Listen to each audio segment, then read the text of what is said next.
अमेरिकी बाजारों पर राष्ट्रपति चुनाव का डर हाविया। डाउ 18,000 के नीचे फिसला। एशियाई बाजारों की मिलीजुली शुरुआत और एसजेएक्स निफ्टी 4% नीचे। और सरकार को जीएसटी पर मिली बड़ी कामयाबी। तय हुई दरें 5 से 28% के बीच 4 स्लैब्स पर बनी अब सहमति। बाजार की नजर में दरें एचयूएल जैसी एफएमसीजी कंपनियों के लिए बड़ी पॉजिटिव। आईटीसी जैसी टोबैको कंपनियों को भी मिलेगा आज फायदा।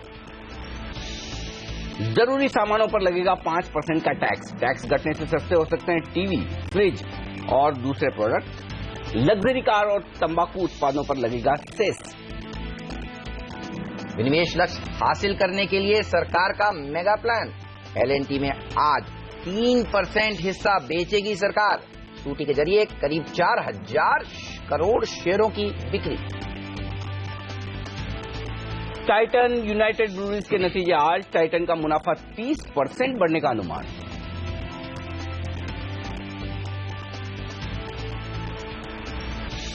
और कल की कमजोरी के बाद आज फिर से बाजार के लिए शुरुआत करने के लिए संकेत ग्लोबल मार्केट से तो बहुत अच्छे हैं नहीं, और एफआईएस का बिकवाली का दबाव बरकरार है। 8,500 के नीचे हम, लेकिन जीएसटी पर सरकार को बड़ी कामयाबी। क्या ये बाजार का मूड सुधार पाएगी या कुछ और कमजोर होंगे हम? हफ्ते का आखिरी दिन है तो क्लोजिंग भी होगी अहम, इस पर होगा हमारा खास फोकस। नमस्कार, मार्केट काउंटडाउन में आप सबका स्वागत है। मैं हूं अनिल सिंह। नमस्कार, और मैं हूं हेमंत घई, और हमारे साथ जुड़ेंगे हमारे दो खास मेहमान, आरके ग्लोबल के वाइस प्रेसिडेंट राकेश बंसल और अल्टामाउंट कैपिटल के प्रकाश दीवान भी। आप दोनों का ही स्वागत है। लेकिन सबसे पहले सबसे बड़ी खबर, जी हां, जीएसटी पर सरकार को बड़ी कामयाबी मिली है। जीएसटी काउंसिल ने 4 स्लैब्स में जीएसटी रेट को मंजूरी दे दी है। काउंसिल ने 5, 12, 18 और 28% के रेट तय कर दिए हैं।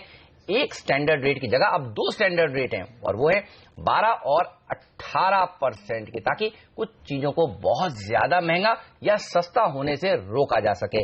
अनाज जैसी चीजों पर अब 0% ही रेट लगेगा, जहां कोई रेट नहीं लगेगा। ज्यादा खपत वाले प्रोडक्ट्स पर 5% टैक्स लगेगा, जबकि व्हाइट गुड्स पर 28% टैक्स लगेगा। लग्जरी और तंबाकू जैसे खास वर्ग के उत्पादों पर 28% टैक्स लगाने का प्रस्ताव वित्त मंत्री जी ने दिया। There will be a zero tax rate in which several items, which approximately constitute 50% of the consumer price index basket, would be included. We don't call it the exempted items, we'll call it the zero rated items. And it was decided that food grain used by common people would be in this category. मंत्री अरुण जेटली ने कहा है कि edited drinks, पान मसाला, luxury car और तंबाकू उत्पादों पर अभी काफी ऊंची दरों पर टैक्स लगता है। जीएसटी के तहत इन पर 28% टैक्स के अलावा बाकी वसूली सेस के रूप में की जाएगी, और इसी सेस के साथ एनर्जी सेस को जोड़कर कंपनसेशन पूल बनाया जाएगा। Additional amounts to be charged on these products or any other product which fits into this category would be currently charged as a cess. Now this cess plus the energy cess, the clean energy cess on user of coal jointly will constitute the compensation pool.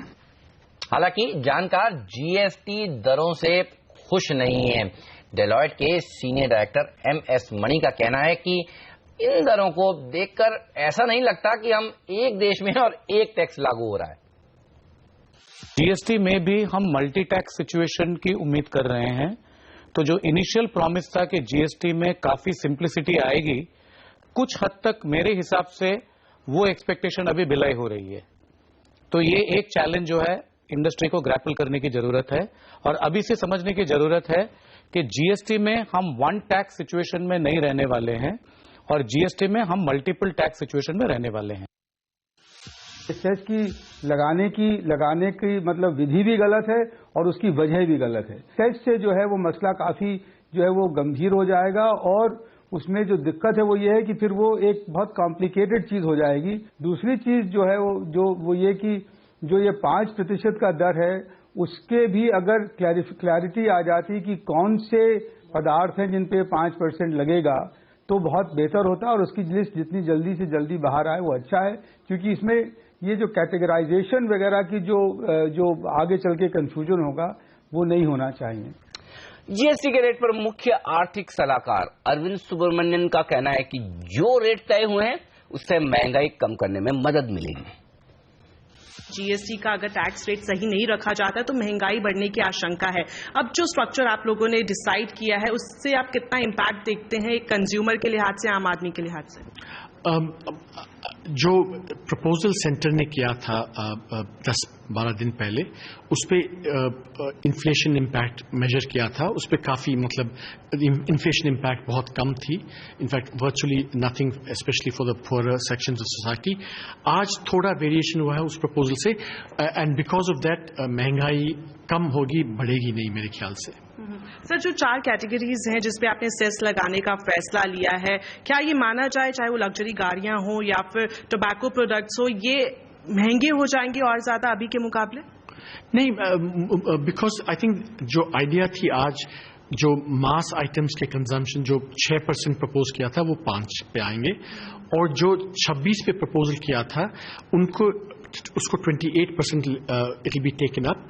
पर उसमें यह है कि जो items in any case today are taxed at 30-31, उन पे तो बढ़ेगा नहीं because 26-28, but this will allow जो extra पैसा आएगा to finance moving many items of lower and middle class consumption to the 18% bracket. So on average the proposals today will serve to bring down inflation. Sir, जब ये चर्चा की शुरुआत हुई थी तब था कि स्टैंडर्ड रेट एक ही रखा जाएगा, लेकिन अब जो फाइनल स्ट्रक्चर आया है जो हमारे सामने 12% और 18% दो स्टैंडर्ड रेट्स रखे गए हैं, इसके पीछे क्या मंशा है सरकार की? नहीं, देखिए, द एम वाज कि इन्फ्लेशन नहीं बढ़नी चाहिए, और जो करंट इंसिडेंस है लोगों पे, स्पेशली द पुअर सेक्शंस, उन पे टैक्स नहीं बढ़ना चाहिए। So that is the logic for having a 12 and an 18% rate. Alright, चलिए, तो एक बड़ी सफलता सरकार के हाथ लग गई है। 2 दिन की बैठक थी और देखिए पहले दिन ही सहमति बनती हुई नजर आई है। कैसे देख रहे हैं आप इसे, बड़ी उपलब्धि सरकार की? 2 बड़ी चीजें हुई है। पहली बात तो ये कि रेट्स पर आम सहमति बनी है, यानी कि सबको साथ लेके चलने की जो मंशा थी वो पहले ही दिन हासिल हुई है। दूसरी बड़ी बात जो बड़े निवेशक देखते हैं वो ये कि सरकार जिस स्पीड से जीएसटी पर काम कर रही है, अब ये कम से कम मानना लगभग तय है कि अप्रैल से लेकर जुलाई के बीच में 2017 अगले साल जीएसटी लागू हो जाएगा, तो देरी नहीं होगी। और इस स्पीड को देखते हुए मुझे लगता है कि अगर अप्रैल 17 से भी लागू हो जाए तो बड़ी बात नहीं। तो ये दूसरा बड़ा पॉजिटिव है। नेगेटिव अगर आप कहना चाहें तो एक ईयर वो है भी एक्चुअली, वो ये कि 4 अलग अलग दरें, उसके ऊपर सेस, जो सिंप्लीफिकेशन आपको चाहिए था टैक्स रिफॉर्म्स में वो उतना नहीं आ पाया जितना आना चाहिए। इस पर 100 से ज्यादा टैक्स अभी हैं, अलग अलग डिपार्टमेंट्स हैं, उसके सामने आपके लिए 4 या 5 स्लैब्स ही होंगी, 4 स्लैब्स और प्लस सीएस होगा, तो कम तो हुए हैं, लेकिन जो 1 या 2 स्लैब्स की जिन लोगों को उम्मीद थी वो थोड़े से भले ही निराश हुए। अदरवाइज ओवरऑल ये जीएसटी का रेट स्ट्रक्चर और इतना फास्ट इंप्लीमेंटेशन ये बेहद पॉजिटिव। बिल्कुल, इसके ऊपर कुछ लोग कह रहे हैं कि जी इतना कॉम्प्लेक्स देश है, इतनी आसानी से एक रेट पर सब कुछ करना मुश्किल नहीं है। तो बहरहाल ये, लेकिन हमें पता था कि 4 स्लैब्स आने वाली हैं। हाँ, 1-8% ऊपर नीचे जरूर हुआ है, लेकिन 4 स्लैब्स का रेट तो बाजार ने एक बार के लिए मान लिया था। चलिए एक और एक्सपर्ट को जोड़ते हैं। प्रकाश दीवान जी हमारे साथ स्टूडियो में शामिल हो चुके हैं, राकेश बंसल जी तो हमारे साथ बने हुए हैं ही। राकेश जी, आप जब तक आईटीसी का चार्ट देखिए, क्योंकि इसके लिए तो बड़ी अच्छी बात हुई है। प्रकाश जी से पूछते हैं वो कैसे देख रहे हैं इस बड़े डेवलपमेंट को। हाय सर, गुड मॉर्निंग, बताइए। आई थिंक बहुत, जैसे अनिल जी ने कहा, इसमें कन्विक्शन लेवल जो दिख रहा है हेमंत, उससे आज हमारी ऑफकोर्स एसएनपी ने रेटिंग इंप्रूव नहीं की, पर अगर ये सब चीजें क्वालिटेटिव फैक्टर्स देखें तो लगता है जीएसटी जब आया नहीं था तब मार्केट में हमेशा ये सुनने में आता था कि ग्लोबली इसका इंटरप्रिटेशन जीएसटी के इम्प्लीमेंटेशन का बहुत पॉजिटिव माना जाएगा। इंडिया के लिए गेम चेंजर है, ये ऐसे कई टर्म्स हमने यूज करते हुए देखे। अब जो आया है उससे इन लोगों को ये एक ही चीज, जो कॉम्प्लेक्सिटी की आपने जो बात की कि 4 अलग अलग स्लैब है, इनफैक्ट ये 4 स्लैब्स में भी इतने सारे मार्केट को बड़े उसको वो करना, एनकैप्सुलेट करना, वो भी एक अचीवमेंट है। हाँ। बिल्कुल, और उसकी वजह से मैं ये बोल रहा हूँ कि आप ये देखिए कि जो सिंप्लीफिकेशन होगा, एक्साइज, वैट, ये सब का जो अलग अलग टाइप के टैक्सेस होते थे, और अभी भी कई जगह स्टेट वाइज जो टैक्सेस, सीमेंट है फॉर एग्जाम्पल, अब सीमेंट सेक्टर के लिए ये बहुत मेजर फायदा है कि अब एक यूनिफॉर्म टैक्स इसमें आ जाएगा, क्योंकि आज वो हर जगह पे अलग तरीके से ट्रीट होता है। ऑटो एंसिलरीज के लिए बहुत फायदा, ऑटोज के लिए शायद नेगेटिव हो, क्योंकि 18% की उम्मीद थी, उसकी जगह 28 में लग रहा होगा, तो पैसेंजर कार्स के लिए, टू व्हीलर्स के लिए कोई इतना उसमें फर्क नहीं पड़ेगा। बट एफएमसीजी जो सरकार का क्या वो रहा है फोकस, कि जो आम आदमी के इस्तेमाल की रोजगार वाली चीजें हैं वो सस्ती रहे, वहां पे वॉल्यूम ग्रोथ जो नहीं आ रहा है वो वापस आए, तो कंजम्पशन और वाइट गुड्स, और खास करके कंज्यूमर गुड्स जो है, आपके TV, fridge, washing machine, mixie, ये सब चीजों पे बहुत फर्क, पॉजिटिव फर्क पड़ेगा। तो मुझे लगता है एक सेक्टर जो, हम तो ऑब्वियस चीजें एफएमसीजी और कंज्यूमर गुड्स की बात करते हैं, जो लोग इग्नोर करते आए अभी तक, वो है retail. Organise retail after GST will be a very different play, क्योंकि आपके जो अनऑर्गेनाइज सेक्टर में जो मार पड़ेगा, उसका सारा का सारा मार्केट शेयर शिफ्ट जो है वो ऑर्गेनाइज रिटेल में आएगा। और उसमें भी थोड़ा सा मैं ये इंडिकेट करना चाहूंगा कि जहां स्टेपल्स का उपयोग ज्यादा है, वैसे वाले रिटेल में करना है। कुछ इश्यूज आने ही बाकी है उस श्रेणी में, बट मेरे हिसाब से वो बहुत प्रॉमिसिंग सेक्टर है। ओके, चलिए, तो कुछ ही देर में प्रकाश जी ने जो इतने सारे हिंट्स दिए हैं, इस हिंट से कौन सा शेयर निकल रहा है प्रकाश जी, मैं आपसे वो जरूर जानूंगा। नियति भी हमारे साथ जुड़ेंगी, जो आपको बताएंगी कि ब्रोकरेज हाउसेज ने किस तरह से रीड किया है इस पूरे डेवलपमेंट को, और कौन से सेक्टर सबसे अच्छा प्रदर्शन दिखाएंगे। और अनिल का मार्केट एनालिसिस तो अभी होना बाकी है, पूछेंगे कि आज मार्केट किस तरह से खुलेगा, एफएनओ एफआईआई के संकेत किस तरह से मिल रहे हैं। लेकिन राकेश, अगर एक स्टॉक जिसके लिए सबसे पॉजिटिव दिख रहा है, वो दिख रहा है आईटीसी के लिए। ओवरहैंग खत्म हो चुका है, चार्ट्स कैसे लग रहे हैं आईटीसी के? Good morning. Good morning Hemant ji, ITC के चार्ट्स एक्सट्रीमली पॉजिटिव हैं। 237 के अराउंड स्टॉक ने एक डबल बॉटम लगाया है, और आप देखें नतीजे वाले दिन भी स्टॉक ने 237 के लेवल को तोड़ा, उसके बाद भी स्टॉक ने 237 के लेवल्स को तोड़ा, बट कभी भी इसके नीचे क्लोजिंग नहीं ली है। एज ऑफ नाउ 237 पर एक डबल बॉटम, और एक बार ये स्टॉक ऊपर में 245 के ऊपर निकलता है तो काफी बड़ा ब्रेकआउट होगा। 245 के ऊपर निकलना टेक्निकली इस बात का संकेत है कि स्टॉक अपने अप ट्रेंड को रिज्यूम करेगा, और एक बार 245 के लेवल्स टूटते हैं तब ऊपर में एक अच्छी रैली टूवर्ड्स 255, 257 देखने को मिल सकती है। ये स्टॉक पर आपकी नजर होनी चाहिए। लेकिन ब्रोकरेज हाउसेज और कौन से शेयरों पर बुलिश हो गए हैं जीएसटी की इस क्लैरिटी आने के बाद? चलिए इस पर जानकारी दे रही हैं हमारे साथ नियति बोरा जुड़ चुकी हैं। नियति, बताइए क्या कह रहे हैं brokerage houses? Bank of America Merrill Lynch की रिपोर्ट सबसे पहले बताऊंगी। जिस तरह से लग्जरी कार्स को छोड़ करके दूसरी कार्स का जो टैक्स इंसिडेंस आएगा, बेस रेट सभी ऑटो सेगमेंट के लिए 2% बढ़ना, ये क्लियर कट नेगेटिव है।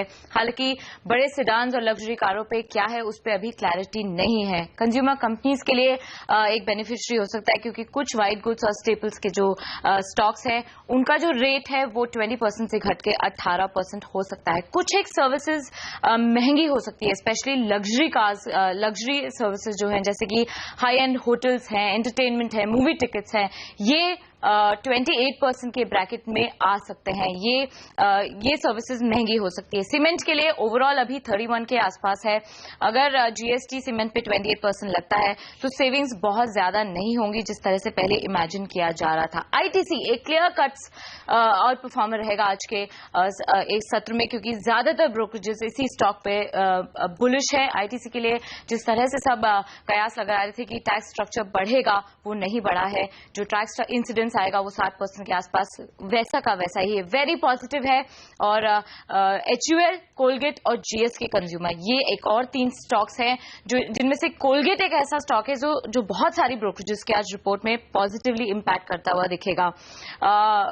ये नेगेटिव है नेगेटिव है यूनाइटेड स्पिरिट्स के लिए, क्योंकि फाइनल प्रोडक्ट की सेल्स पर कितना ज्यादा टैक्स लगेगा इस पे अभी क्लैरिटी नहीं है। इसलिए हो सकता है कि आज यूनाइटेड स्पिरिट्स आपको नेगेटिव रिएक्शन दिखा सकते हैं।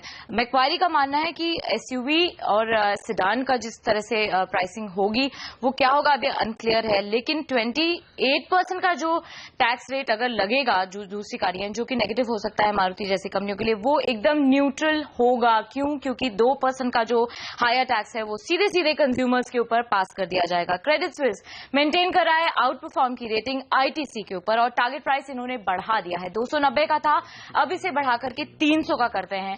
मतलब मौजूदा भाव से आपको 25% की तेजी आईटीसी दिखा सकता है। कोलगेट पामलिव ये एक ऐसा स्टॉक है जिसपे एक और अपग्रेड का कॉल आया है। न्यूट्रल की रेटिंग थी, अब इसे बढ़ा करके आउट परफॉर्म की रेटिंग दे दी है। क्रेडिट स्विस ने टारगेट प्राइस भी बढ़ा रहे हैं। 1100 का टारगेट प्राइस था, अब इसे बढ़ा करके इन्होंने 1150 का कर दिया है। 21% की अपसाइड ये देख रहे हैं 12 महीने के दौरान। और FY 18 और 19 के EPS अनुमान भी इन्होंने 3% और 6% बढ़ाए हैं। JP मॉर्गन साफ तौर पर कह रहा है कि 12% और 18% स्टैंडर्ड GST रेट HUL और कोलगेट के लिए सबसे ज्यादा पॉजिटिव होगा। टाइटन पे कोई क्लैरिटी नहीं है, तो फिलहाल आज किस तरह से रिएक्शन देगा, स्लाइटली नेगेटिव हो सकता है। अभी उस पर क्लैरिटी नहीं है क्योंकि वो डिसाइड नहीं हुआ है। CLSA कह रहा है एयरलाइंस, टेलीकॉम, इंश्योरेंस, टेक्सटाइल्स और टाइटन पर एक नेगेटिव इम्पैक्ट आ सकता है। HUL, गोदरेज कंज्यूमर और कोलगेट की बेनिफिशियरी होंगे और रिलीफ है ITC के लिए, तो यहां पे आज तेजी देखने को मिल सकती है। हाई अनसर्टेनिटी है आज भी यूनाइटेड स्पिरिट्स और टाइटन पर, ऐसा मानना है CLSA का। और न्यू टैक्स रेट जो है वो लैक ऑफ क्लैरिटी दे रहे हैं मैरिको, GSK और एशियन पेंट्स जैसे स्टॉक पर भी। मगर सिटी कह रहा है कि जिस तरह से लग्जरी कार्स पर अभी क्लैरिटी नहीं आई है उस पे वो अवेट करेंगे। मगर हाँ, 28% का जो टैक्स स्लैब दूसरे ऑटो कंपनियों पे लगा है वो एक नेगेटिव है। ऑलराइट, तो इन स्टॉक्स पर विस्तार से बात करेंगे। आप बने रहिए CNBC आवाज के साथ और ब्रेक के बाद आपको बताएंगे FIIs के संकेत कमजोरी वाले हैं, तो आज मार्केट पर किस तरह से रिएक्शन देखने को मिलेगा, अनिल का एनालिसिस जानेंगे ब्रेक के बाद।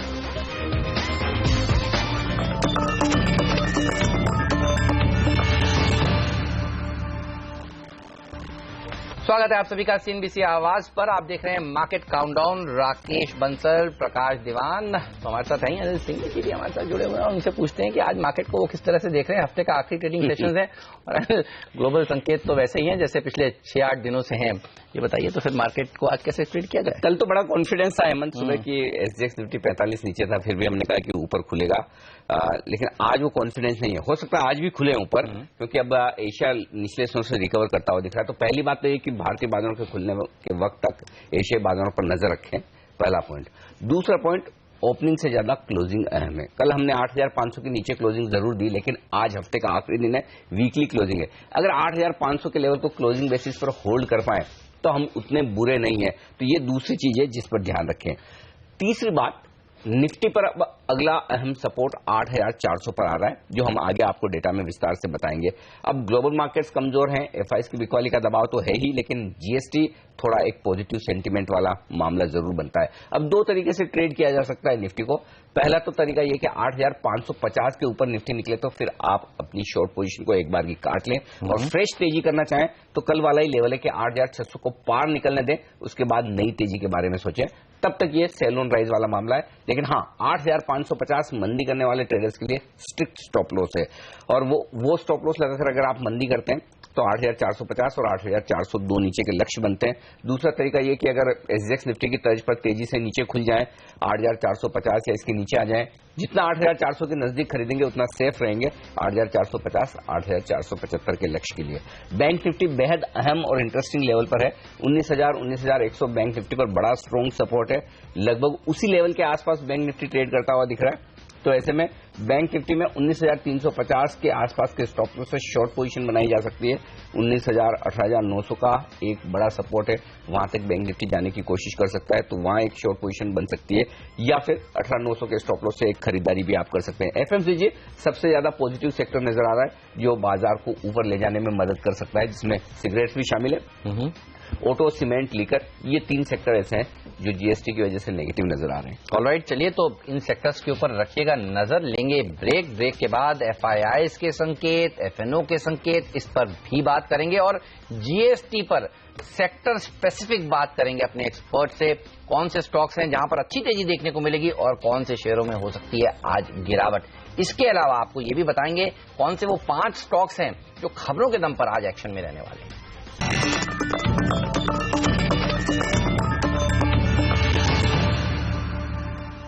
स्वागत है आप सभी का CNBC आवाज पर। SGX निफ्टी देखिए 28 अंक नीचे, यानी जापान का बाजार कल बंद था लेकिन पूरी कसर आज पूरा कर रहा है। दोनों दिन की जो गिरावट है देखिए आज कितनी गिरावट जापान में देखने को मिल रही है। ये बताइए FIIs के नेगेटिव आंकड़े तो हैं ही, FNO का डेटा कैसा लग रहा है, दोनों को जोड़कर बताएं। हेमंत, FIIs के डेटा में कोई खास बदलाव नहीं, सिर्फ एक चीज है जो हाईलाइट करने लगी, इनफैक्ट दो चीजें। पहला तो है कि 416 करोड़ की इंडेक्स फ्यूचर्स में बिकवाली हुई है। बिकवाली तो रोज हो रही है, लेकिन कल की खासियत है कि इस बिकवाली के साथ FIIs का ओपन इंटरेस्ट कम हुआ है। इसका मतलब क्या है, 8,500 के नीचे जब हम बंद हुए हैं तो कई सारी FIIs ऐसी होंगी जिन्होंने 8,500 को अपना स्टॉप लॉस मानकर रखा है, तो वो स्टॉप लॉसेज उनके ट्रिगर हुए और उन्होंने अपनी तेजी की पोजीशन कम की है। तो इंडेक्स फ्यूचर्स में तेजी की पोजीशन कम होती दिख रही है। और कल हम यही बात कर रहे थे, देखिए 8,500 के नीचे बंद होने में दिक्कत एक ही है कि तेजी की पोजीशन करने वाले ट्रेडर्स थोड़े से डरेंगे, अपनी पोजीशन कम करेंगे। दूसरा जो बड़ा बदलाव हुआ है कल के आंकड़ों में, वो ये कि 1160 करोड़ के ऑप्शंस की खरीदारी के आंकड़े आए हैं। इसका मतलब क्लियर है कि ऑप्शंस में अब निचले स्तरों पर पुट में खरीदारी होती हुई दिख रही है, हेजिंग होती हुई दिख रही है। ये दो आंकड़े FIIs के इंटरेस्टिंग है। अब आइए वायदा कारोबार के आंकड़ों में। निफ्टी बैंक निफ्टी में कोई खास बड़ा बदलाव नहीं है, आंकड़ों में कोई बड़ी पोजीशन कम नहीं हुई है। तो ऐसा लग रहा है कि कुछ हद तक शॉर्ट्स कटी है, कुछ हद तक तेजी की पोजीशन कम होती हुई दिखी है। लेकिन एक बड़ा बदलाव जो बेहद अहमियत रखता है वो ये है कि हाईएस्ट ओपन इंटरेस्ट जो 8,500 पर था वो शिफ्ट होकर 8,400 पर गया है, यानी कि आपके लिए बाजार में नीचे की 100 पॉइंट की रेंज खुलती हुई दिख रही है। अब दिक्कत क्या है? दिक्कत अगर आज आप फिर से नीचे खुलते हैं और अगर शुरुआती 1 घंटा 8,500 के नीचे बिताते हैं तो फिर जो 36-37 लाख शेयरों का ओपन इंटरेस्ट 8,500 के पुट पर है, उनकी बिकवाली का प्रेशर बढ़ेगा और वो बाजार को 8,450 और फिर हो सकता है 8,400 की तरफ धकेलने की कोशिश करे। 8,400 पर चूंकि 38 लाख शेयरों का ओपन इंटरेस्ट है, तो अब अगला अहम सपोर्ट जो आज मैंने कहा कि निफ्टी पर जो है वो 8,400 पर इसी वजह से है कि पुट में हाईएस्ट ओपन इंटरेस्ट वहां पर शिफ्ट हुआ है। तो 8,400 8,500 ये रस्साकशी वाली रेंज हो गई है।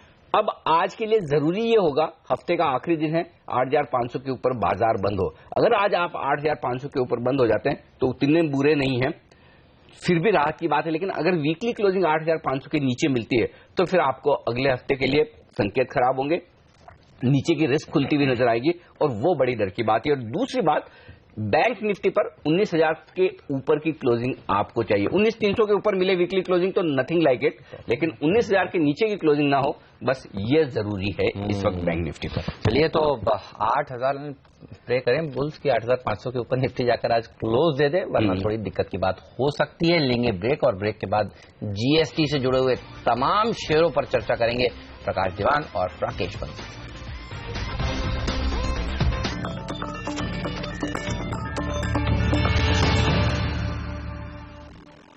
हमारे एक्सपर्ट्स हमारे साथ हैं इस वक्त प्रकाश दीवान और राकेश बंसल। अब फोकस उन शेयरों पर जहां पर एक्शन हो सकता है।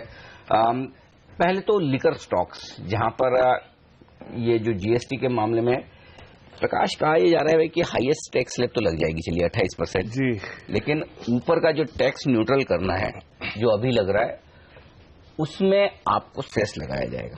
अब इन कंपनी के लिए दिक्कत यह है कि अगर सेस लगा देंगे तो सेस की तो इनपुट क्रेडिट मिलेगी नहीं, तो इनके लिए टैक्स, एक्चुअल टैक्स जो भरना है वो बढ़ जाएगा।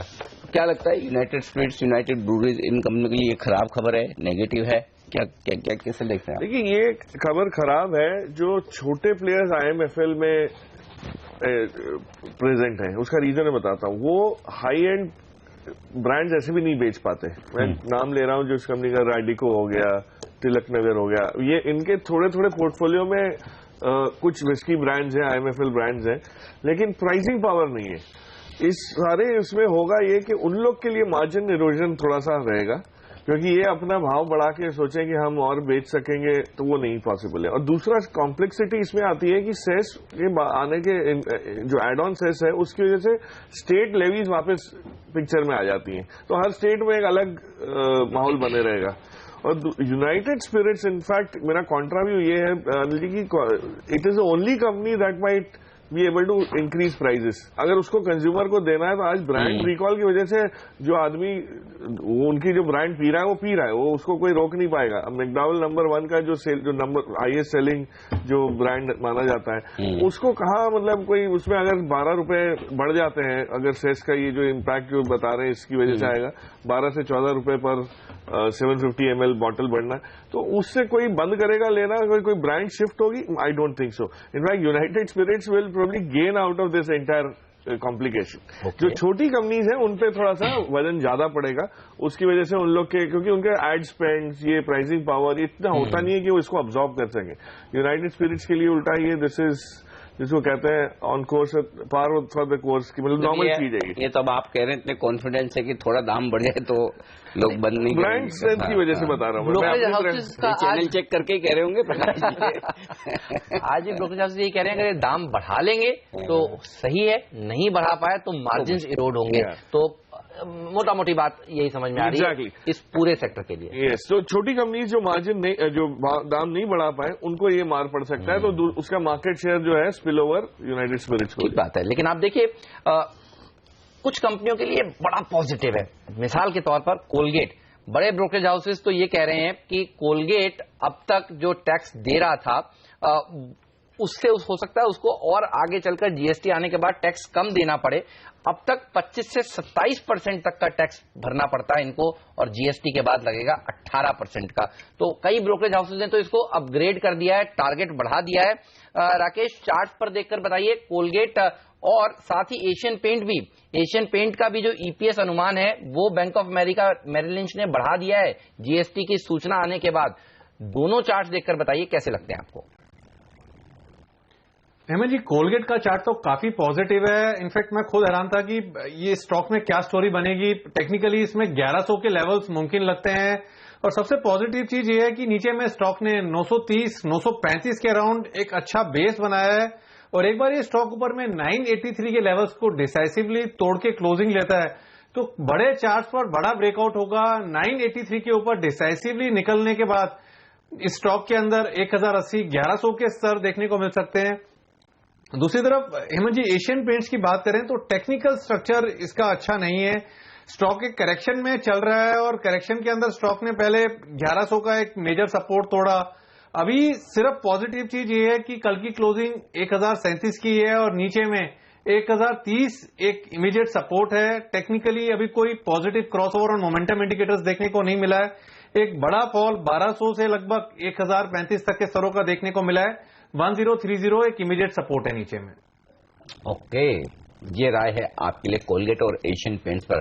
वायदा कारोबार की रणनीति देने के लिए हमारे साथ अब स्टूडियो में है सेंट्रम वेल्थ मैनेजमेंट के आशीष चतुर्मुखी। आशीष, स्वागत है आपका सीएनबीसी आवाज पर। पहले तो निफ्टी और बैंक निफ्टी अगर हरे निशान में खुलेंगे तो खुलते ही शॉर्ट कर देंगे आप? Good morning Anil ji. देखिए, ओवरऑल बाजार का ट्रेंड जो है वो वीक बना हुआ है और कोई भी इस अनसर्टेनिटी के अंदर में लॉन्ग पोजीशन डेफिनेटली नहीं बढ़ाएगा। जहां तक के जिस तरह का ओपन इंटरेस्ट का इजाफा हुआ है उसके अंदर में एफआईएस काफी हेवीली जो है लिक्विडेट कर रहे हैं पोजीशंस को। उसको देखते हुए मुझे लगता है कि डेफिनेटली बाजार के अंदर 8600 के लेवल्स को क्रॉस करना डिफिकल्ट होगा, तो उसको एक स्टॉप लॉस रख के शॉर्ट पोजीशन बनानी चाहिए। नीचे में 8400 से 8350 के लेवल जो है वो बाजार के अंदर में 2-3 दिनों के अंदर में देखने को मिल सकते हैं। ओके, चलिए, तो ये रहा निफ्टी पर, लेकिन हम बात कर रहे हैं जीएसटी की।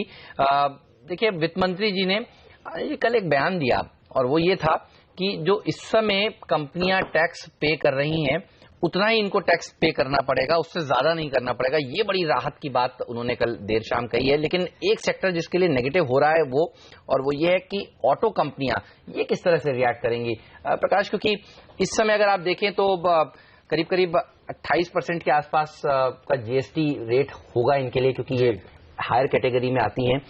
लेकिन अभी तो ये 26% ही दे रही हैं। ये बताइए, क्या ऑटो शेयर में थोड़ी कमजोरी देखने को मिल सकती है? यस, पैसेंजर कार्स वाले में खास करके, और जो हाई एंड नहीं बनाते गाड़ियां खास करके, सो एसयूवी वाली या लग्जरी कार्स वाले सेगमेंट में कोई इतना फर्क नहीं पड़ेगा क्योंकि वहां ऑलरेडी 44-45% का आपका वो है, वो वहीं रहेगा। बट जो 18% की उम्मीद थी कि आ जाएगा वो नहीं होगा। टू व्हीलर्स के लिए तो न्यूट्रल सा ही समझ आया जो मेरे हिसाब से, क्योंकि वहां भी 27। ये वेगन आर स्विफ्ट ये कब से लग्जरी कार हो गई एक्चुअली? ये अगर इन पे 28% लगेगा, वो 5 लाख से जो ब्रैकेट करा है वो उस वजह से होता है और दूसरा सीसी के हिसाब से होता है। तो दोनों में से जो भी क्वालिफाई करते हैं इसको लग्जरी में इजीली डाल देते हैं। तो आपकी बची क्या, आपकी नैनो, ऑल्टो और सिलेरियो टाइप गाड़ी जो बची, जो ऐसे भी कम उसमें मतलब सेगमेंट में मारुति के लिए तो मामला बड़ा गड़बड़ है। फिर कीमतें बढ़ाएंगी, मारुति को रेनो को कीमतें बढ़ाना सोल्यूशन नहीं है ना आपके लिए, अल्टीमेटली पॉसिबल भी नहीं होता, क्योंकि कीमतें 10% आपका टैक्स इंसिडेंस बढ़ जाए। नहीं 2% ही बढ़ रहा है ना अभी, 18% की, ये 18% में आने चाहिए जो 28 में आ रहे हैं। ये 18 की उम्मीद थी कि ये आएंगे, पर 18 की जगह 28 ये 28 हो गया, तो 26 से 28 और 18 नहीं हुआ। क्योंकि जो आज मार्केट में जो स्टॉक्स में हमने इतनी तेजी देखी है वो एक एंगल जीएसटी का बहुत बड़ा था। और इससे आप ऑटो को एक साइड छोड़ दीजिए, अभी ओईएम्स को, मारुति के जो एक्सक्लूसिव सप्लायर्स हैं सबसे ज्यादा मार उनको पड़ेगा। मैं बताऊं क्यों। एंसिलरी में ऐसा होता है कि अगर आप बड़े सप्लायर हो मारुति के, तो मारुति जब भाव बढ़ाने की क्षमता नहीं रखता तो वो कहीं ना कहीं कॉस्ट कम करेगा। वो किसको स्क्वीज करेगा? वो एंसिलरी को करेगा। और वो जो भी एक्सक्लूसिव जो रहते हैं कि जो बड़े हैं जिनका कंपोनेंट सिग्निफिकेंट रहता है, जो सुब्रोस हो गया या सीट्स वाला कोई कंपनी हो गई, तो उनको ये लोग थोड़ा सा दबाते हैं। तो उस वजह से आज आप देखेंगे ऑटो एंसिलरी जो एक्सक्लूसिव मारुति के लिए है वहां पे तो खास दबाव रहेगा। ओवरऑल थोड़ा सा वहां भी एक करेक्टिव मोड आना शुरू हो जाएगा। बट एक ही चीज बताना चाहूंगा कि रीजन बीइंग सरकार का फोकस बहुत क्लियर रहा है कि जीएसटी से डर हमेशा रहा है कि 1-1.5 साल इन्फ्लेशन थोड़ा सा इंक्रीज होता है, बढ़ जाता है। इन्होंने फूड आइटम्स और एसेंशियल आइटम्स जो 50% सीपीआई का कंपोनेंट रफली रहता है वहां पे बहुत लिबरल वो दिया है और उसको शायद 5% तक ही रखें। तो ओवरऑल अगर आप देखें तो इम्पैक्ट बहुत पॉजिटिव रहेगा। इन्फ्लेशन तो ये बढ़ने नहीं देंगे, क्योंकि जो 50,000 रुपए इन्हें कॉम्पनसेट करने हैं वो भी ऐसा नहीं कि सरकार अपनी बैलेंस शीट से दे रही है, वो भी वसूल करके ही दे रही है सेस के तौर पर। तो बैलेंस शीट तो सरकार की दुरुस्त रहेगी, इन्फ्लेशन नहीं बढ़ेगा। यही वजह की मैक्रो लेवल पर आप देखेंगे तो ये जीएसटी की रेट्स, इम्प्लीमेंटेशन, ये सब पॉजिटिव है। अब अलग अलग स्टॉक्स पर जो इम्पैक्ट होना है, तो ऐसे में राकेश आपसे चार्ट पर एक राय लेना चाहता हूं।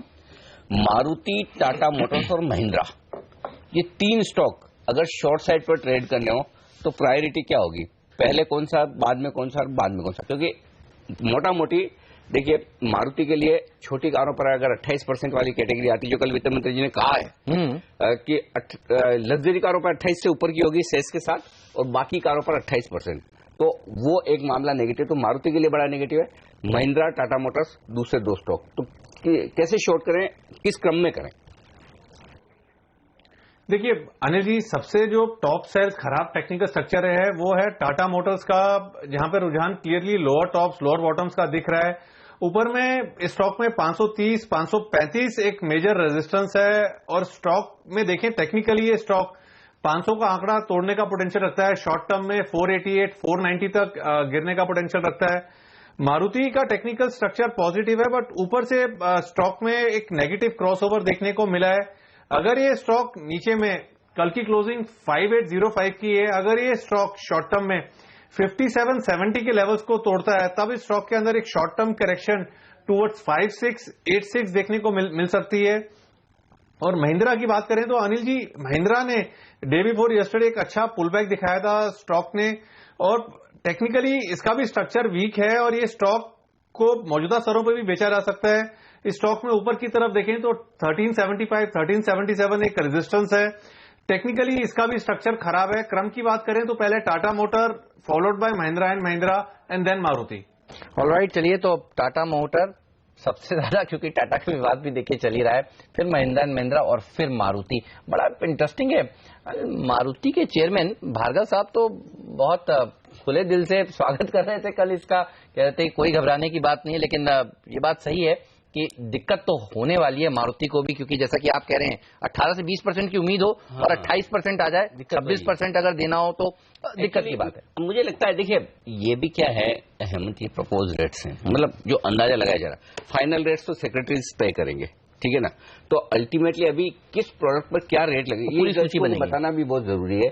कि देखिए ये रेट्स जो है ना, ये अंदाजे वाली रेट्स हैं कि कौन सा आइटम किस कैटेगरी में जाएगा।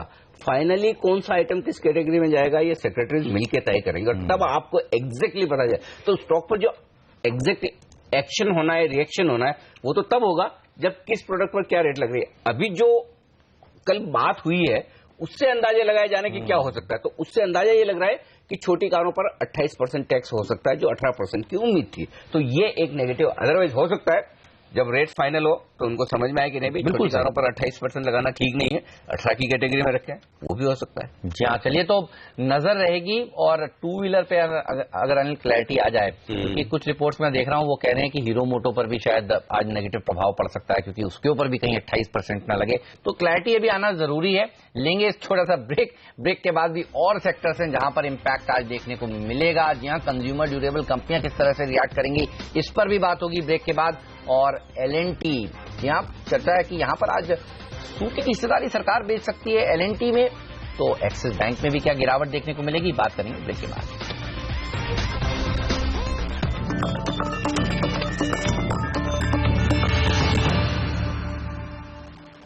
स्वागत है आप सभी का CNBC आवाज पर। हमारे साथ राकेश बंसल, प्रकाश दीवान, आशीष चतुर्मोहता जुड़े हुए थे ही, और अब हमारे साथ जुड़ चुके हैं मयूरेश जोशी जी भी। आपका भी स्वागत है Mayuresh.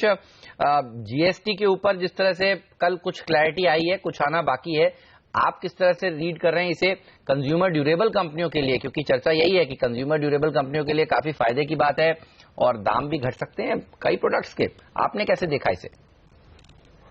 Morning Hemant ji. Clearly I think classification जैसे अनिल जी बता रहे थे, आई थिंक समझना बहुत जरूरी होगा और वो सेक्रेटरीज ही तैयार करेंगे। लेकिन जनरली आई थिंक जो मैस कंजम्पशन के आइटम्स हैं, मैं अगर बात करूं टूथपेस्ट की, अगर मैं बात करूं सोप्स की बात करूं, और जैसे एक इंडिकेटिव एक फीलर्स भी आ रहे थे कि शायद दिल बी टैक्स्ड अराउंड 18%, तो ऐसे होता है तो आई थिंक जो कंपनीज इनको केटर करती है उनके लिए एक डेफिनेट पॉजिटिव होगा। हालांकि आई थिंक जो अदर टाइप ऑफ गुड्स हैं, आई थिंक जो हाई एंड प्रोडक्ट्स हम बोलते हैं, high end shampoos, hair conditioners, शायद आप होम इंसेक्टिसाइड्स की बात करें, I think whether that gets tax for 18 and 28, ये शायद विवादजनक होगा। तो कहीं ना कहीं आई थिंक जो कंपनीज केटर करती है, फॉर एग्जांपल कोलगेट, HUL, कुछ हद तक गोदरेज कंज्यूमर, जिसका एक अच्छा खासा कंपोनेंट एक्सपोर्ट रेवेन्यूज से भी आता है, वहां पे जरूर आई थिंक एक सेंटिमेंट पॉजिटिव होगा। डाबर के मैनेजमेंट को मैं कल सुन रहा था, एंड अगेन आई थिंक जितने प्रोडक्ट लाइन डाबर के पास है, आयुर्वेदिक प्रोडक्ट्स फॉर एग्जाम्पल जैसे बता रहे थे Ayurvedic products and honey which get tax at lower level, लेकिन कुछ जो प्रोडक्ट्स हैं वो शायद हायर लेवल पे टैक्स होते हैं। तो क्लासिफिकेशन कैसे होता है उसके ऊपर डिसाइड होगा कि कितना न्यूट्रल है टैक्स, फायदेमंद है, या it is a little bit of a dampener. तो मेरे ख्याल से I think eight this point of time at least sentimentally positive for Godrej consumer, HUL and Colgate. चलिए, लेकिन सवाल था कि कंज्यूमर ड्यूरेबल कंपनियां किस तरह से रिएक्ट करेंगी, ये बताइए। तेजी होगी आज इनमें क्या प्रकाश? होगी, और इसमें जो पहले GST के आने से पहले प्राइसिंग आप देखें अगर, तो कोई इतना मूव उसकी वजह से नहीं आया था। ये फेस्टिवल डिमांड, 7th पे कमीशन, इनकी चर्चाएं हो रही थी, पर GST का इतना बड़ा इंपैक्ट आएगा ये उम्मीद नहीं थी। और हम लोग का जो कैलकुलेशन हुआ है तो 3 से 4% बेयर मिनिमम इसमें फर्क पड़ सकता है मार्जिन में। तो आप जिस कंपनी के मार्जिन ऑलरेडी 6, 7, 8% हो और उसको 4% और मिल जाए, तो आप सोचिए क्या हो सकता है। तो अब उसमें से कितना पास ऑन होता है ये थोड़ा सा देखना रहेगा। पर कंपेटिटिव जहां प्रेशर कम है, जो सेगमेंट्स पॉजिटिव हैं, जो अच्छी तरह बिक रहे हैं, वहां पे होगा। तो आपके जो सारे Whirlpool, Lloyds, consumer, Crompton Greaves, इस टाइप के जो है वाइट गुड्स वाले, और खास करके स्मॉल अप्लायंसेस जो बनाते हैं, बजाज इलेक्ट्रिकल, उसमें आपको बहुत एक पॉजिटिव इंपैक्ट दिखता हुआ रहेगा। और ये भी अब कंजम्पशन वाइज देखें तो रूरल और सेमी अर्बन एरियाज में ज्यादा हो रही है। ठीक बात है। तो सरकार का फोकस वहां वापस उसी चीज पे रहा है कि महंगाई उसकी वजह से नहीं बढ़ जाए। आशीष, टेलीकॉम में क्या शॉर्ट किया जाए, क्योंकि अभी जो सर्विस टैक्स लग रहा है इनके है वो 14.5%, अभी आएंगे 18% के। देखिए 5% में तो ला नहीं सकते, 14.5 वालों को लाएंगे 18% वाली स्लैब में, यानी कि इनके लिए टैक्स बढ़ने वाला है। अब ठीक है, पास ऑन करेंगे वो सब ठीक है, लेकिन अल्टीमेटली तो नेगेटिव है, और ऐसे में अगर शॉर्ट करना हो तो किसे करें? देखिए, इस जगह से हम पोजीशन का बिल्डअप देखें तो कंटिन्यूसली आइडिया के अंदर ही हमने देखा है मेजर शॉर्ट्स का बिल्डअप कैरी फॉरवर्ड हो रहा है, और हमने अभी तक के इनके अंदर में लोअर लेवल्स पे भी कोई बड़ी शॉर्ट कवरिंग नहीं देखी। तो मुझे लगता है ये स्टॉक के अंदर में प्रेशर जो है वो बना रहेगा। स्टॉक के अंदर 68, 67 तक के लेवल्स देखने को मिल सकते हैं। तो आइडिया एक शॉर्ट कैंडिडेट है, और स्टॉप लॉस 76.50 का एक स्टॉप रख के शॉर्ट पोजीशन आइडिया में बनाई जा सकती है for a target of 68, 67 levels. Alright, चलिए तो आइडिया को शॉर्ट करिए, बेस्ट शॉर्ट कैंडिडेट है ये, और आगे भी एक गिरावट के साथ ही ट्रेड करेगा। लेकिन अब बात करते हैं कुछ नतीजों की जो बाजार बंद होने के बाद आए, और उसमें बर्जर पेंट के नतीजे बहुत ही बेहतरीन दिख रहे हैं। मार्जिन देखिए 13% से बढ़कर 14% के पार निकले हैं। मुनाफे में अच्छे इजाफा देखने को मिला, 56% की बढ़त पेंट कंपनियां क्या जबरदस्त प्रदर्शन दिखा रही हैं। और जीएसटी के बाद इनफैक्ट अगर हाई एंड उसमें नहीं गिने जाते, लग्जरी आइटम्स में नहीं इनको गिनेंगे और मास कंजम्पशन में गिनेंगे, तो एशियन पेंट्स और बर्जर को तो बहुत ही बढ़िया फायदा होगा। तो मुझे लगता है एक और लेग अप इसमें भी बाकी है। और जो नंबर्स जिस हिसाब से आ रहे हैं, कोई भी इसमें स्लो डाउन दिखा नहीं है। चाहे कंस्ट्रक्शन एक्टिविटी के नंबर्स हम लोग वीक गिनते हैं, लेकिन paint companies are still riding very strong, तो वहां भी एक शिफ्ट होना बहुत पॉसिबल है। अच्छा, सीमेंट शेयरों के लिए भी थोड़ा नेगेटिव समझा जा रहा है। मयूरेश, इस पर आपसे राय लेना चाहूंगा, क्योंकि ये आएंगे 28% के स्लैब में, जिस तरह से स्लैब बनी वो लग रहा है, तो कोई बड़ा बेनिफिट है नहीं। पहले लोग समझ रहे थे कि इनकी टैक्स इंसिडेंस थोड़ी कम होगी, थोड़ा फायदा हो सकता है, लेकिन जो कल इंडिकेशन आए सरकार की तरफ से, सीमेंट पर 28% रखा जाएगा। हालांकि अभी 31 है, तो मामूली पॉजिटिव तो है, लेकिन जितना पॉजिटिव लोग मान रहे थे वैसा है नहीं। तो क्या सीमेंट शेयरों में कोई एक स्टॉक शॉर्ट किया जाए? और दूसरा खासतौर से राय अंबुजा पर लेना चाहूंगा। कल तो ठीक है, नतीजों के बाद शॉर्ट कवरिंग थी, बढ़ गया, लेकिन नंबर तो खराब है, तो फिर क्या आज गिरना चाहिए? पॉजिटिव बिल्कुल है in terms of what implementation will come through, जैसे एक्सपेक्टेशंस लार्जली है। बट अगर आप एक स्ट्रक्चरल प्रोसेस देखें तो आई थिंक सीमेंट जो डिमांड है that is still looking weak. एक क्वार्टर तक अभी भी वीक लग रही है, और काफी सीमेंट कंपनियों के मैनेजमेंट यही दर्शा रहे हैं कि एक 6 से 7% की आई थिंक वॉल्यूम वृद्धि होगी for the better part of this fiscal. अभी जितनी कैपेसिटी और जितना डिमांड है, आई थिंक कैपेसिटी अभी भी बहुत ज्यादा है, and utilization levels have to increase. The other side which is positive for this sector is जितना केपेक्स करना था काफी सीमेंट कंपनियों ने पिछले कुछ वर्षों में कर दिया है, इसलिए आई थिंक जो प्राइसिंग डिसिप्लिन होगा ये शायद अगले कुछ क्वार्टर्स तक मेंटेन होगा। दूसरा, आई थिंक जैसे कंसोलिडेशन चल रही है पूरी इंडस्ट्री में, I think that is also one healthy sign in terms of pricing discipline being maintain. और तीसरा, जैसे प्रकाश भी बता रहे थे, आई थिंक जैसे एक पुश हमें दिख रहा है हाउसिंग में सरकार की तरफ से, इंफ्रास्ट्रक्चर पे बिल्कुल आई थिंक वॉल्यूम ग्रोथ और वॉल्यूम डिमांड में आई थिंक एक पिकअप देखने मिलेगा। Having said that, I think जैसे अंबुजा के नतीजे आए थे, थोड़े डैम्पनिंग जरूर थे, बट ये भी देखना चाहिए कि आई थिंक मानसून्स काफी हद तक हैवी थे दिस टाइम राउंड, और वहां पे डिस्पैचेस में आई थिंक थोड़ी दिक्कतें काफी सीमेंट कंपनियों को आई हैं। जनरली आई थिंक काफी मैनेजमेंट्स का यही कहना है कि रियलाइजेशन स्टेबलाइज होंगे, इंप्रूव होंगे, जैसे डिमांड वापस आएगी they will be better equipped probably to take care of the situation. So at this point of time मुझे लगता है आई थिंक अल्ट्राटेक अगर डिक्लाइंस पे मिलता है, हालांकि प्रीमियम वैल्यूएशंस पे चलता है, it is better placed within the cement sector as a whole. और मिड कैप में अगर आप जेके सीमेंट होल्ड करते हैं तो बिल्कुल होल्ड करना चाहिए। ऑलराइट, चलिए, तो सीमेंट कंपनियां डिक्लाइन में खरीदारी करने का मौका दे रही हैं, ये राय निकल कर आ रही है। लेंगे एक छोटा सा ब्रेक, और ब्रेक के बाद बात करेंगे जो आज नतीजे भी आने वाले हैं। खासतौर पर देखिए, Allahabad bank, central bank of India, union bank के नंबर्स आज आने वाले हैं। पीएसयू बैंकों से क्या उम्मीद की जाए, क्या डिसअपॉइंटमेंट हाथ लगेगा, इस सब पर बात होगी ब्रेक के बाद।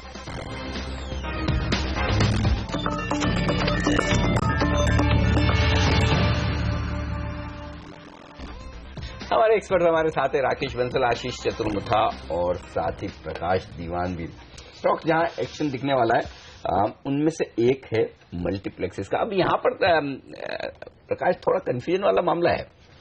कुछ लोग कह रहे हैं कि टैक्स रेट बढ़कर 28% वाले में डाले जाएंगे इनको, क्योंकि लग्जरी मामला है, ठीक है। अच्छा, अगर 18 में डाला तो मुश्किल है, और 28 में डाला तो मुश्किल है, और 18 में डाला तो अच्छा है। हाँ, तो अब ये किधर जाएगा पता नहीं, तो क्या करें फिर?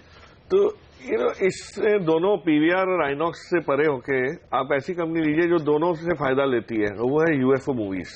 वो सिर्फ वो एग्जिबिटर नहीं है, लेकिन एडवर्टाइजर है। तो उनका मॉडल ये है कि कोई भी पिक्चर आए, कहीं भी चले, कोई भी स्क्रीन पे मल्टीप्लेक्स में चले, एडवर्टाइजिंग का जो पैसा है वो हम कमाएंगे, मतलब हम उसका कामकाज करेंगे और कमाएंगे। अब वो उसमें आप देखिए जो धीरे धीरे थोड़ी सी जो चाल शुरू हुई है, और टेक्निकली भी आप पूछ सकते हैं राकेश से, आशीष से, कि हाँ मुझे ये लग रहा है कि जिस टाइप का अब मोमेंटम वॉल्यूम प्ले आ रहा है, प्राइस एंड वॉल्यूम एक्शन, इसके अब फंडामेंटल लोगों को समझ आ रहे हैं कि बहुत बेहतरीन हो सकते हैं। तो जीएसटी से सर देखिए, लॉजिस्टिक्स की तो बात ही नहीं है, आज इतने सेक्टर हो गए, और एक साल हमने सिर्फ लॉजिस्टिक्स और जीएसटी की बात साथ में की। बताइए सर, कौन सा शेयर आपको सबसे अच्छा लगा? मैं ये बताने की कोशिश कर रहा हूँ कि जीएसटी जब लागू होगा तो जो फायदे जिनको होंगे वो बहुत नए नए नाम आएंगे, जो पुराने नाम है वो अब सब थोड़े थोड़े धीरे धीरे। लेकिन आपने सवाल अच्छा खड़ा किया, ये बताइए लॉजिस्टिक स्टॉक्स क्या आज चलेंगे या नहीं चलेंगे? अब हो गई जितनी तेजी होनी थी। नहीं, लॉजिस्टिक स्टॉक्स चलेंगे जब उनकी प्रॉफिटेबिलिटी चेंज होगी, और वो इम्प्लीमेंटेशन के बाद की बात है। अब जो मूव आना था जो हो चुका है। लॉजिस्टिक्स की वजह से लोगों को फायदा हो रहा है, एफएमसीजी को फायदा होगा, पैकेजिंग कंपनीज को फायदा होगा, जो एक जगह से दूसरी जगह करते थे, अब एक ही प्लांट में आप अपना सारा ही काम कर रहे हो, तो वो जो ड्यूरेशन ऑफ जर्नी थी वो चेंज हो गई। जो 3 दिन लगते थे वो आज 12 घंटे में होगा, तो वो सब होगा। बट माई सेंसेस की टोल रोड्स, ट्रांसपोर्ट ऑपरेटर्स, इन सबको फायदा होगा। रोड ट्रांसपोर्ट में खास करके होगा। रेडिंगटन जैसी कंपनीज जो लॉजिस्टिक्स में इन्वॉल्व हैं, लॉजिस्टिक सर्विसेज में इन्वॉल्व है, अब वो स्टॉक ऐसा है कि चलता नहीं है, लोग मायूस हमेशा हुए हैं उसमें लेके। कई सारे म्यूचुअल फंड बेच रहे हैं, कल भी हमने देखा। हाँ, तो उस टाइम के तो वो वहाँ चेंजेस वहाँ पे इन सब बिजनेसेस में आएंगे। मैं कह रहा हूँ मतलब लिस्टेड स्पेस में ऐसे भी बहुत कम है, बट थोड़ा सा इंटरेस्टिंग रहेगा उसका इंटरप्रिटेशन आज के इस क्लैरिफिकेशन की बात करना। तो ये है राय आपके लिए जीएसटी से जुड़े तमाम शेयर। चलिए लेंगे एक छोटा सा ब्रेक, और ब्रेक के बाद असली एक्शन बताएंगे। इस बीच एसजीएक्स निफ्टी कल की तरह नहीं, कल तो एसजीएक्स निफ्टी सुधरा नहीं था, लेकिन आज सुधरना शुरू हो गया, क्योंकि आप देखिए हांगकांग हरे निशान में लौटा है, लेकिन बड़ी तेजी तो नहीं है। थोड़े थोड़े स्टेबल हो रहे हैं मार्केट, खाली निक्केई को छोड़ दे जो कल बंद थे, तो आज उनका गिरना स्वाभाविक है, लेकिन बाकी बाजार स्टेबल है, बड़ी कमजोरी नहीं। तो क्या हम 8,500 के ऊपर खुल पाएंगे, ये बड़ा सवाल है। क्या हम हरे निशान में खुल पाएंगे, और अगर कमजोर खुले तो कहां जाकर रुकेंगे। प्री ओपनिंग सेशन शुरू होगा अब से कुछ ही मिनटों में, उसके बाद हम आपको बताएंगे स्टॉक 2020 का अपडेट, रुपए की ओपनिंग, और 9:15 से बाजार का भरपूर एक्शन हमारे तमाम एक्सपर्ट्स के साथ। कहां बन रही है पोजीशंस, कहां हो रहे हैं बड़े सौदे, कौन से स्टॉक से बड़े मूव में, और कहां है आपके लिए दिन भर के ट्रेडिंग के मौके। पहला सौदा में इस छोटे से ब्रेक की बात।